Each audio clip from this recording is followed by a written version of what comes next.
welcome back to another video. Today's video we got Money in the Bank results in review. If you haven't already, make sure to like and subscribe. But let's get straight into things. When we start off with the women's Money in the Bank match, where Naomi comes out on top and is your new Miss Money in the Bank.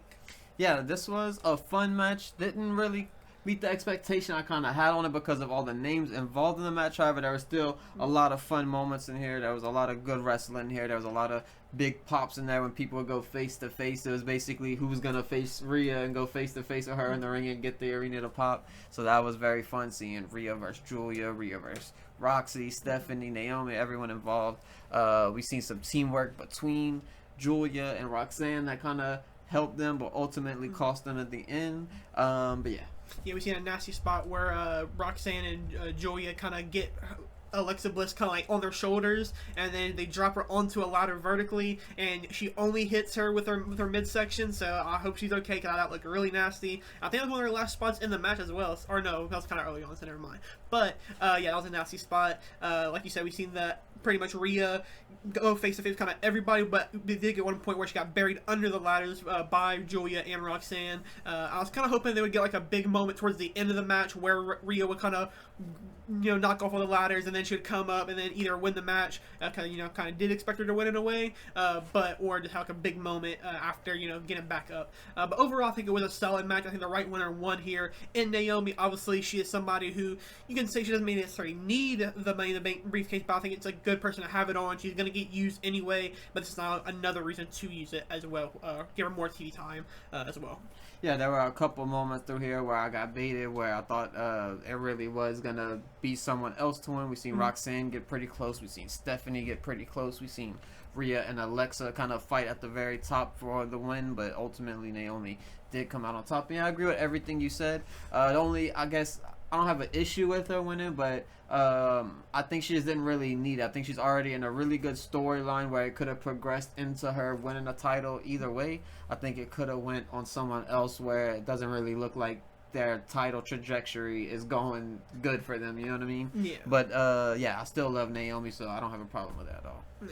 And then next up, we had a match that got added today, which was an Intercontinental Championship match where Dominic Mysterio took on AAA's very own Octagon Jr. Now, if you didn't watch Worlds Collide, Octagon Jr. got the win for his team to start off Worlds Collide, and him and Dominic Mysterio kind of got into it, and Dominic Mysterio put his belt on the line versus him for Money in the Bank. And here we have the match, and it was a pretty short match. It's a 5-minute match, but obviously Dominic Mysterio comes out with the win.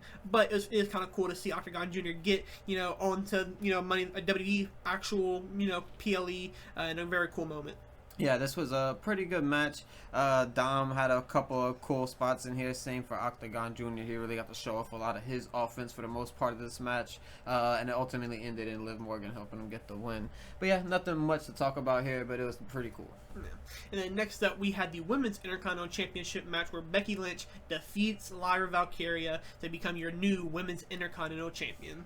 Yeah, and this was arguably the best match of the night. We'll talk about another one that could steal that spot as well. But yeah, as far as in-ring, this was for sure the best match of the night. Like Lyra and Becky absolutely crushed it, as they did in all their previous matches as well. But yeah, just Becky ultimately just showed how dominant she was, and they helped Lyra a bit as well, because not only did she lose, but they kind of protected her in a way, because she also was able to kick out of a manhandle slam from the top rope, which is a big moment where the crowd really bit that it was going to be over right there, and it wasn't. So that was a big moment for her to get that kick out. Yeah, Lyra, to me, this is Lyra's big match where I think this kind of is going to be the turning point for her in her career. Obviously, not saying because she lost, but also just for how good her performance was tonight. The chemistry between her and Becky has been amazing. All 3 matches they've had now.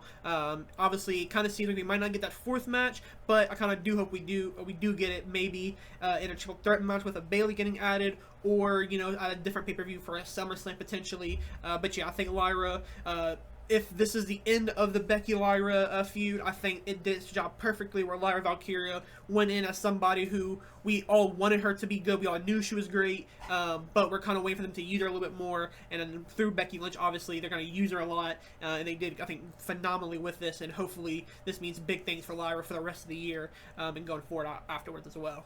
Yeah, I think Lyra came out a way bigger star than she was previous to this. The only, I guess, issue I have, I mentioned it to you while we were watching, but I really was expecting Bayley to come out at some point, either during the match or post-match after Becky won or something.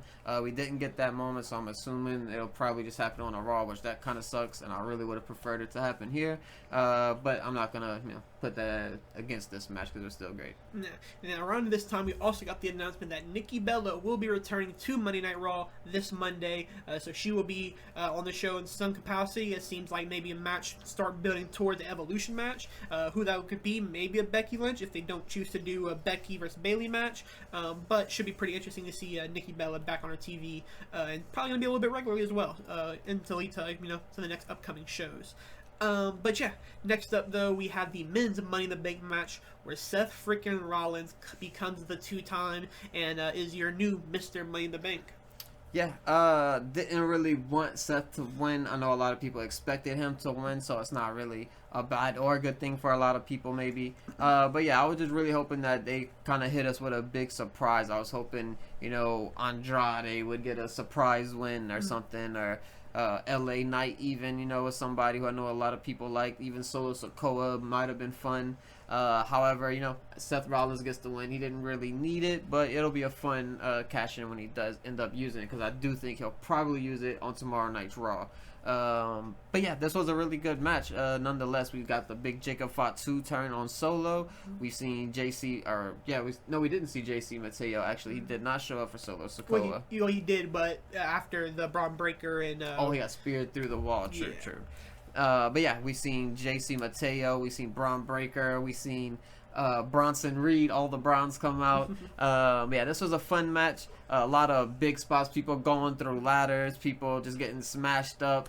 But yeah, what do you think? Yeah, I think this match was great. We've seen a really cool spot to kind of end the match in a way where El Grande kind of is supposed to get catapulted onto an outside ladder, climbs that ladder, and then kind of catapults, or not, like kind of like leans towards on another ladder to the main ladder, which Penta is on, and kind of was a really cool moment. But yeah, this match was really good. Everybody kind of got their time to shine. I did, like you said, wish maybe Andrade kind of got to get a big surprise win, or maybe even a Penta gets the big win, or even LA Knight. I think that's something that everybody wanted for a while now, for the past 2-3 years at this point, but again, it's not his night. It looks like Seth Rollins is winning. I think I did predict that in our predictions, but I do agree that I didn't necessarily want it, just because, like you said, doesn't need it. He's gonna get TV time anyway. I know I said that about Naomi, but Seth Rollins is a little bit different because he's always gonna be on TV. He's always gonna get a lot of TV time. Right. So yeah, but overall, still a great match. So looking forward to when Seth cashes in. Like you said, it could be this Monday versus after the Jey Uso and Gunther match, or is he gonna cash it on John Cena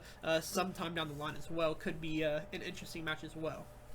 But in the main event, we had Cody Rhodes and Jey Uso team up to take on John Cena and Logan Paul, and the babyface team of Cody Rhodes and Jey Uso, the superheroes of WWE, get the big win. And one of Cena's best matches, I would say. But yeah, what do you think?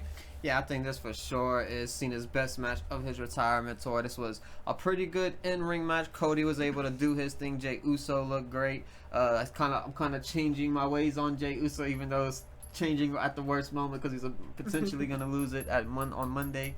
But yeah, this was a really fun match. John Cena looked good. Even Logan Paul had a really good showing here. Some really good, I guess, some of his viral moments that you're looking to get for Logan Paul. And I was kind of telling you about that, but this is exactly what I want from a Logan Paul match, especially on a PLE. I want him to have the one big spot where he's flipping onto somebody through a table or something. You could do the drone spot thing, but then, after that, I don't really care. But I do want those spots in his matches to make it more interesting. But yeah, I enjoyed this one for sure. Yeah, I think the only problem for me with this match is that the first 10-ish minutes, I'd say, just felt a little bit too long and kind of dragged out. They didn't really kind of kick into that second half, and then they kind of start getting things. But yeah, I think that last half was very fun. Like you said, I think Cena looked fairly well here as well. Jey Uso kind of did most of the offense for him and Cody, but Cody in the end gets the big win as well. So yeah, pretty fun match. But I guess the big point of kind of how this babyface team gets the win is John Cena hits Cody Rhodes with the belt after Logan Paul does the Acai moonsault to Jey Uso through the announcers table, and he's about to get the win, waiting for the ref to get get back in the ring. But a man in a hoodie comes out, and he takes him down, starts just beating him up, and he stands tall, and is kind of surprising because, you know, he's all in all black, don't know who this is, face all covered, and then after the mask gets revealed, it is no guess who it is. R-Truth. He is back, I guess, but this time apparently under Ron Killings. R-Truth seems to maybe be dead, I guess, but Ron Killings is here. Whether this is to stay or this is the one-off, is a very cool thing to see that, you know, we kind of got worked, I guess, by WWE. Whether this was all a plan or what rumors might say is that this is something that just happened, developed over the past few days as well. So who knows what the situation is, but it is cool to see Ron Killings, I guess, now back in WWE. Yeah, I'm gonna believe that this was a storyline all along because that'll make it even better, in my opinion. But yeah, it was really cool to see him come back. We were getting chants throughout the night of "We want truth," and then we got truth. So you know, that was a very cool moment. As you mentioned, he came in looking more serious. He's back as Ron Killings. So is he gonna be a heel? Is he still gonna be the same person but just revenge after John Cena? Or is he gonna be the one to turn John Cena face? But yeah, there's so many questions involved in this, and that's kind of what I like about it. Yeah, but that will do it for our Money in the Bank results. What was your favorite match of the night, though? I'm going to go ahead and say the Money in the Bank men's ladder match. There was a really cool spot where Andrade does like a somersault power bomb. He kind of lands weird on his leg, but it did look really good. Yeah, he had a lot of really good spots. So I'm giving Andrade MVP for the whole thing, honestly, because he was awesome. Yeah. But like I said, that would do it for our Money in the Bank results. Let us know your thoughts down in the comments below. If you haven't already, make sure to like and subscribe. And yeah, we'll see you guys in the next one.